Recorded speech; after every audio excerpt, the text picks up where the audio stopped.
Assalamualaikum warahmatullahi wabarakatuh. Nama saya Septia Wulandari, NPM 1931090324. Di sini saya akan mempresentasikan makalah dosa-dosa besar sebagai tugas UAS mata kuliah hadis. Yang pertama, definisi dosa-dosa besar atau kabair adalah semua larangan Allah Subhanahu wa taala dan Rasulullah Shallallahu alaihi wasallam yang tercantum dalam Al-Qur'an dan As-Sunnah serta azhar dari para salafus salih. Yang B, ada pengertian syirik. Syirik adalah perbuatan yang menyamakan atau membuat tandingan antara Allah Subhanahu wa taala dengan yang lain, menyekutukan atau mempercayai bahwa selain Allah Subhanahu wa taala ada yang layak untuk disembah dan tempat untuk kita meminta. Yang C, perilaku syirik dan akibatnya. Perbuatan syirik dapat dikategorikan ke dalam dua bagian, yaitu syirik besar akbar dan syirik kecil asghar. Yang pertama ada syirik akbar. Syirik akbar adalah suatu perbuatan yang membuahkan dosa yang tidak dapat diampuni olehnya, kecuali dia kembali mengakui keesaan Allah Subhanahu wa taala dan bertaubat dengan sebenar-benarnya.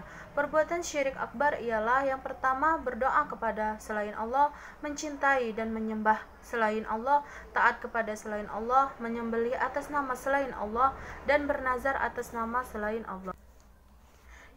Yang kedua ada syirik asghar atau syirik kecil, masuk ke dalam kategori riya dan bersumpah atas selain nama Allah Subhanahu wa taala. Yang D, 7 dosa-dosa besar. Yang pertama ada syirik. Syirik adalah dosa yang paling besar. Keberadaannya dalam suatu agama sangatlah tidak diinginkan, dan bagi siapa yang telah melakukan berarti dia sudah melanggar batasan normatif atas kepercayaan yang dianutnya. Yang kedua, sihir. Dalam mengajarkan sihir kepada manusia, setan tidak memiliki tujuan lain selain membuat manusia itu menjadi kufur. Hukuman bagi orang penyihir adalah dibunuh, sebab sihir itu kufur kepada Allah dan yang mendekatinya. Yang ketiga, membunuh jiwa. Allah berfirman dalam Quran surat An-Nisa ayat 93, barang siapa yang membunuh seseorang mukmin dengan sengaja, maka balasannya adalah jahanam. Ia kekal di dalamnya. Allah murka kepadanya dan mengutuknya serta menyediakan azab yang besar baginya. Yang keempat, memakan hak anak yatim dengan zalim adalah perbuatan yang sangat tercela dan keji. Perbuatan ini akan membuat mereka mengalami penderitaan yang berkepanjangan, bahkan kelak akan mendapat imbalan dari Allah Subhanahu wa taala berupa siksa neraka. Yang kelima, memakan uang riba. Riba adalah perbuatan yang diharamkan oleh Allah Subhanahu wa taala karena di dalamnya mengandung ketidakjelasan. Oleh karena itu Allah sangat benci manusia yang curang dalam melakukan segala macam aktivitas ekonomi yang mengandung riba.